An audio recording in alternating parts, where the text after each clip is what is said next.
Today I'm going to share how I make this scrap busting project, which is to make this keepsake box using my fabric scraps. And you can see this box has a lid that comes off, and then you can put items inside it. And yeah, so this particular box, this was the first one I made like this. I wanted this kind where there was just a lid. And the first lid I made was too small. So I ended up making another lid. And so what I want to do now is make a new base to go with this lid so I don't waste this lid. And I thought I would show you how I do it. To make a box like this, you need some thick interfacing. I got the end of the roll, so I can show you the label, but it is, in this case, a Pellon brand, and it is called Ultra Firm Sew In. So this type of interfacing is, as you can see, quite stiff, and it doesn't have any fusible stuff to it. So when you iron it, the fabric, nothing sticks to it. There's no chemical on it that causes things to stick to it. It's just a thick interfacing. And when it comes on the roll like this, sometimes it gets kind of curled like this, but you can iron it and it'll iron flat, and you don't need to worry about it sticking to your ironing board or your iron or anything like that. It's like, it behaves like fabric. So what I did was I figured out what size box I wanted, and then I also calculated it based on the size of the interfacing roll. So in this case, I knew I wanted to store a specific type of object in here that was a certain size, and so I made sure the base of my keepsake box was at least that big. So in this case, it was 13 by 13. I'm going to make this next one 12 and a quarter and 12 and a quarter in order to fit my lid. This particular box, the sides are 8 inches high, but my new box, it's going to be 7 inches high. And I did that mostly because the interfacing came in a width of 21 inches wide. So that just lets me use up every square inch of the interfacing. So the first pieces that I cut were just the base and 4 sides. And then for the lid, the key thing is to cut a square that is 3/4 of an inch wider in all the dimensions. So in this case, the base was 13 inches, so this is 13 3/4 inches. And then I made the edges, in this case, I think there was about 2 inches. So as I said, this is a scrap busting project, and what that means is it's a project to use up fabric scraps. So in this case, I'm making everything white, cream, and beige. So I took all my scraps in those colorways and I divided them into 3 categories. This is the smallest size. This is if it's at least 3 inches in either direction, and this one is 9 inches in at least one direction. And really, these are random numbers. It allows me to sort them so that it goes faster when it's time to make them. So what I do at this point is I take all the fabric scraps that I had in those, at least the first 2 containers, and I sort them. And this is my tiny department, and this is where I'm going to start with each section. And this is my slightly bigger department, and then it just gets bigger further out you go. And so when you see the technique, you'll see why you always start with the tiny ones and expand to the bigger pieces as you sew. So now we're going to start sewing the little tiny bits onto, this is one of the sides of the box.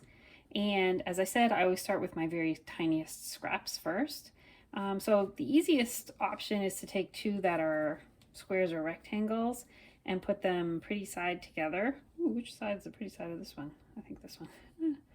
And I place them kind of right in the middle of the whole side, and I'm going to sew them here in a second. And this method I learned by watching videos by Sew Tack Homemade, and I'll link to her. She's got great videos of how she does it.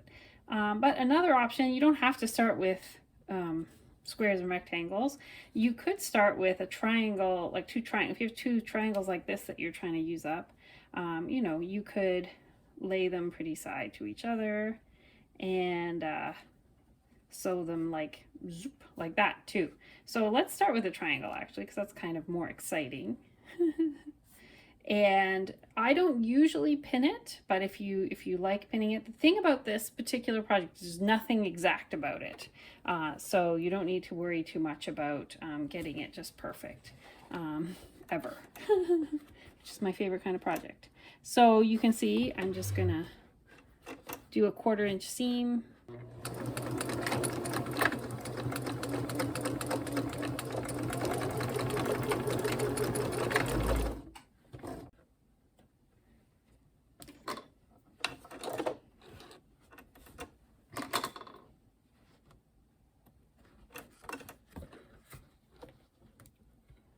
Now, one thing that Sew Tack Homemade recommends, and I think she's right, is to clean up all the little bits every time. Like, don't wait till they get like a giant mess everywhere. And I keep a little canister by my sewing machine to put them in.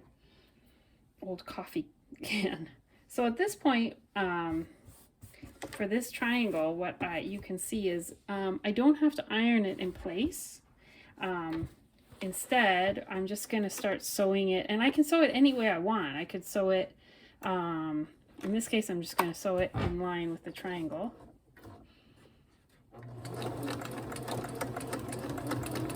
So this is like what they call quilt as you go kind of concept.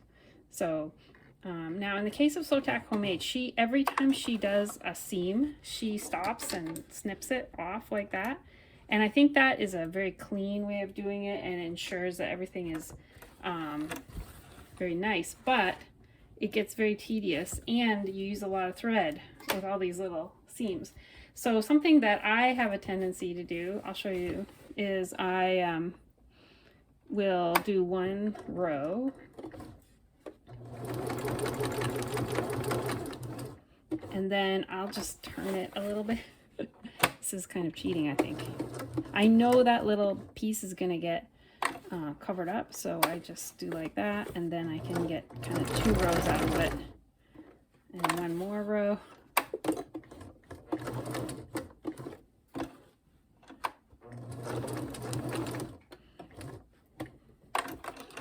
And then I take it off. Now, you'll notice a couple things about what I just did. One was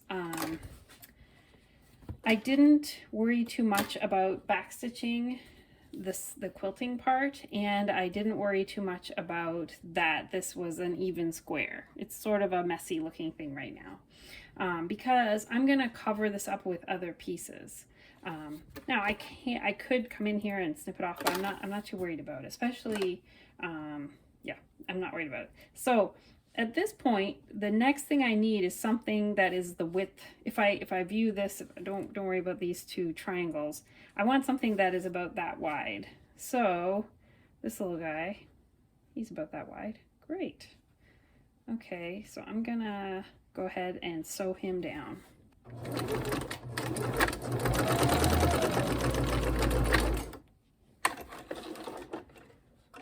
And you'll see I didn't iron anything. I just kept sewing, which is something I love. I hate getting up and down all the time to iron things down.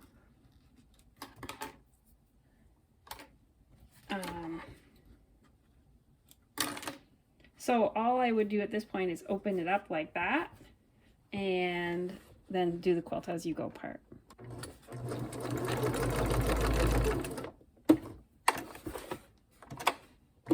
So you can see it's already turning out really pretty, and it's like kind of like a puzzle where all the pieces just fill in for each other.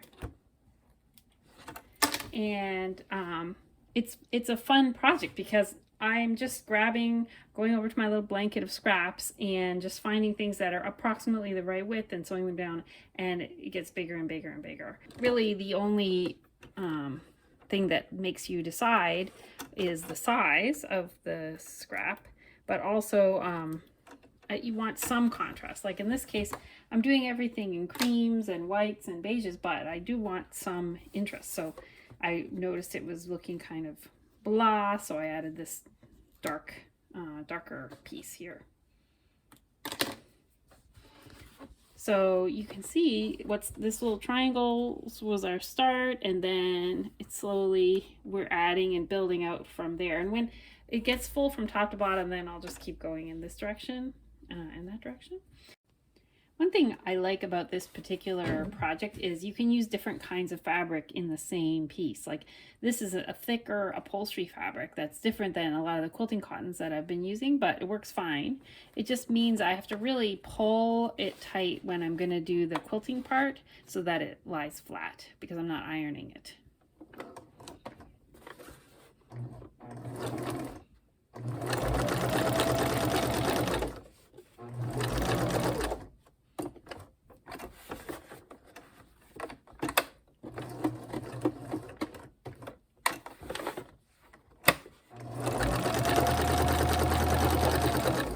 And you can see in this case, like this piece is hanging off the edge, and of course I want it to stop at the edge. So I just have a little cutting board nearby, and I just have it here and just trim it off to the actual size of the piece I'm making. Then I can use this in another scrappy bit. Now once I'm at this point and I'm dealing with a pretty wide length and some of my scraps are not big enough, sometimes I still want to keep using up smaller scraps. So what I might do is just sew them together in my sewing machine and then use those as a piece along this longer width. So it still lets me use up smaller scraps, and it'll look totally great in the end because it's so scrappy.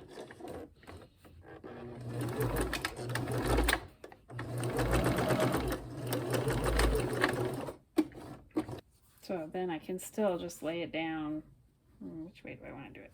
I think I'll do it this way.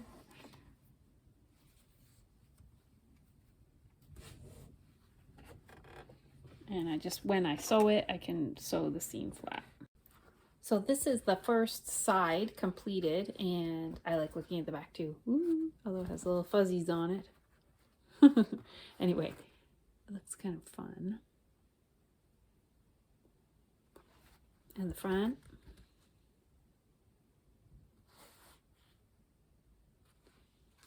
So I'm going to make 3 more sides and the base, and then I'll show you what happens next. But I'm going to have fun making basically like 5 tiny quilts.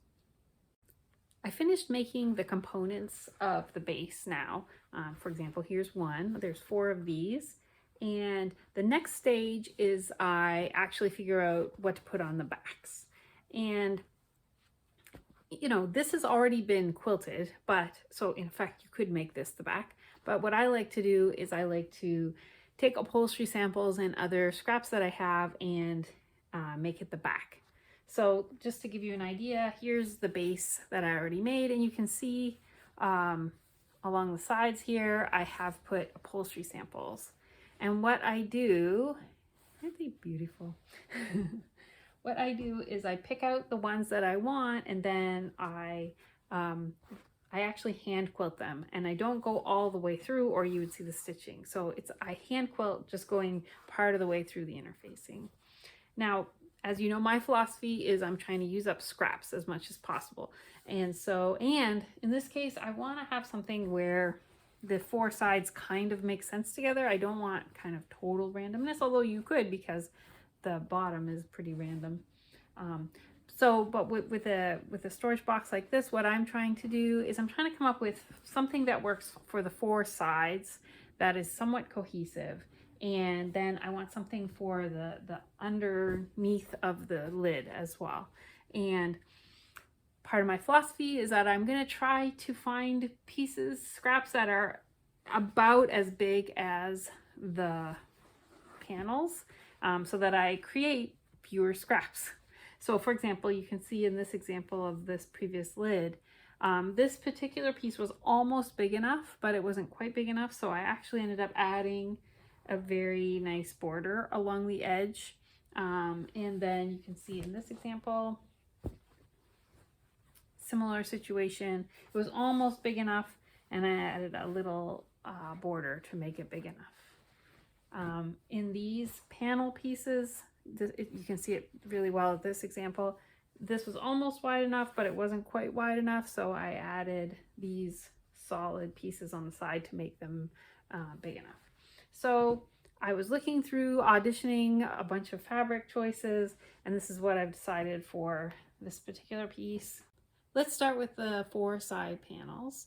So we have here these cute little, these were not wide enough, obviously, to do a whole panel, but I had enough of them that I could, if I put 2 together, it almost covers it. And then I found a solid or close to solid that I'm going to use to supplement on the sides to make it cover the whole back of the side panels. And then for the lid here, I found this piece. I thought it was sort of consistent with the artwork here. It's not the same, you know. Upholstery samples come in groups of 1, 2, 5, whatever, and so I end up having to use them as best I can. This one didn't have a partner, so I found this fabric that I think will look really nice as a trim all the way around the edge. So I have one more note about fabric choices and auditioning fabric at this point. So, you know, I've picked out the panels, but I also need to consider the binding. What's going to happen after I finish quilting is I'm going to put a binding around the edge of all the panels. And binding uses up a lot of fabric really fast.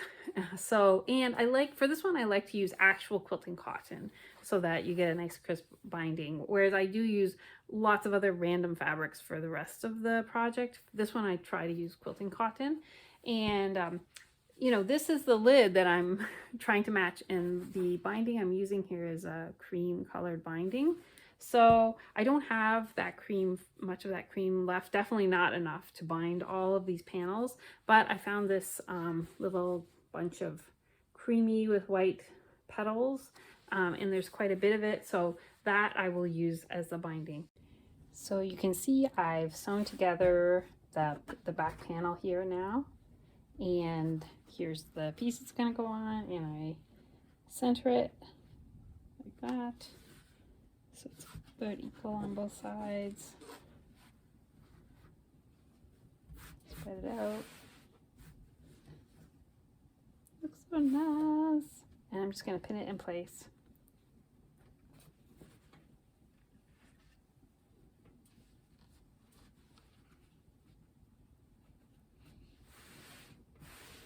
So at this point, I'm going to head into hand quilting phase, which is one of my favorite parts.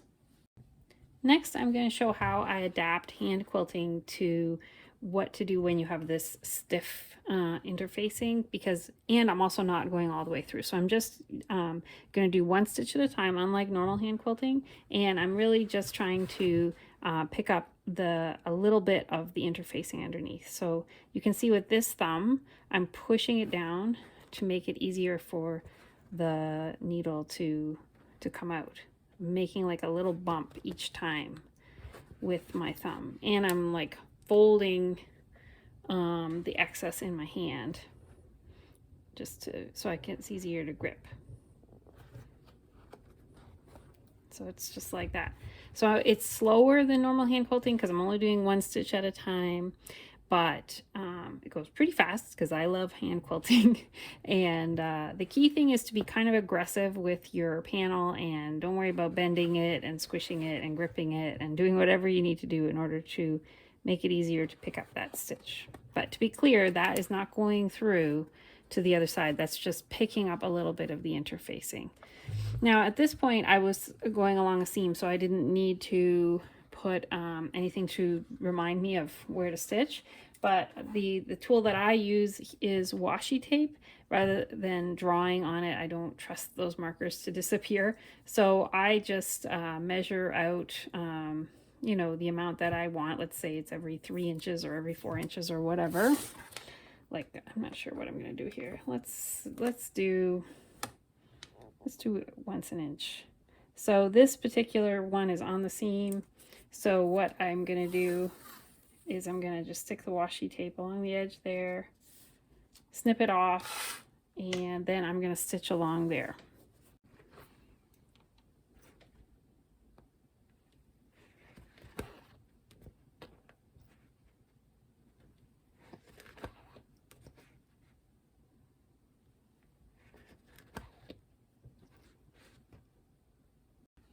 So I'll just demonstrate what it looks like when I'm quilting along the washi tape.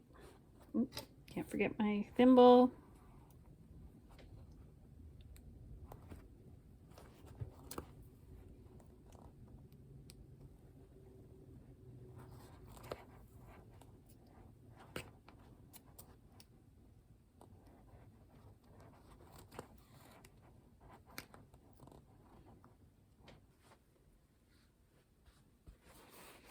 Here's a few more tips. One, and this is probably a common one for hand quilting, but I always start in the middle of the panel and go out from there so that it doesn't get wrinkles. And then another tip is you may be wondering, why do I use washi tape? And that's just because I can reuse the same piece, usually for the whole panel at least. It keeps its stickiness versus other kinds of tape. It seems to give out faster. And also because my friend gave me a bunch of washi tape and I'm slowly using it up. I am working on hand sewing this section now, and I decided, since this fabric has a faint grid in it already, I decided to just follow the grid and to put a line of stitching every inch or so. And when I'm doing the section here in the middle where the grid is not visible anymore, that's when I grab my washi tape and I just lay it down across there so that I know where I need to stitch so that the two lines connect. And I just wanted to show you what it's like stitching on a larger piece. You remember with the smaller panels, I was showing you that you need to be kind of aggressive to bend it the way you need to. I'll just show you this one for a bit here.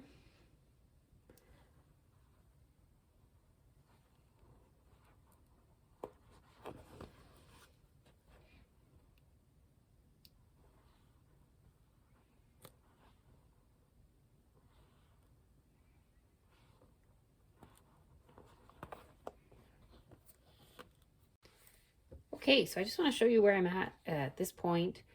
Each of the pieces I had finished hand quilting them on the back, and then I have been binding each of them using a very standard method of binding, and I go into more detail on binding in my other videos, so I won't do that again here. But yeah, it's basically like you have a little teeny tiny quilt and you're just quilting it and then binding it. So I've got let's see, these two are done. The base is done. Ooh, I love the base. I love all that diagonal hand quilting. And then the other side, you can see, looks so fun. This one I'm almost done sewing on the binding. And then this one, you can see how it is before I finish. So what I usually do is I machine it down on one side, turn it inside out, and then hand sew it down on this side. So now it's time to construct the box, and I've got 4 completed sides, and on each side, one side is the quilted side with the scraps and the other side is using the upholstery samples. And in this case, what I've decided to do, I'm going to have the quilted sides facing out and the upholstered sides facing in. And let's see, I want to make the upholstered sides right side up. So at this point, what I would do is I'm just going to hand sew. You could machine sew with a zigzag stitch. I just like hand sewing. So I'm going to put 2 sides in each area like this. So yeah, I'm just going to hand sew, zoop, zoop, zoop, zoop. And then I'm going to pull up the sides. Let's pull up 2 that are further away. And I'm just going to sew those together so it naturally becomes a box.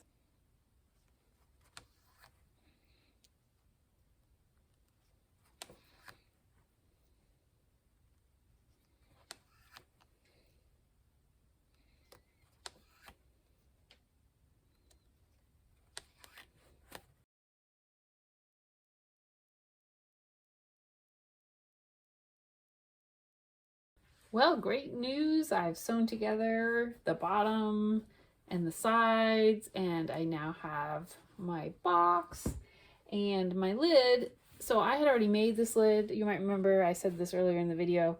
I had made this lid for the other box and then it ended up being too small, but it's the perfect size for this box. Bum, ba, ba. And if you're wondering how to make the lid, it's exactly how you make the bottom, except for, of course, the sides are much shorter and 3/4 of an inch bigger in every direction. So, ta-da! Now I can put lots of things in there. It's a wonderful keepsake box. Used up a lot of scraps, used up some upholstery sample pieces. I'm just loving this box. So I hope you enjoyed this tutorial, and please subscribe for more tutorials. Oh, and one more thing I want to say is this box was made using the same method, except for it has fuzzies on all the sides. So if you would like me to make a tutorial to show you how to make a fuzzy box, please comment and I'll make it.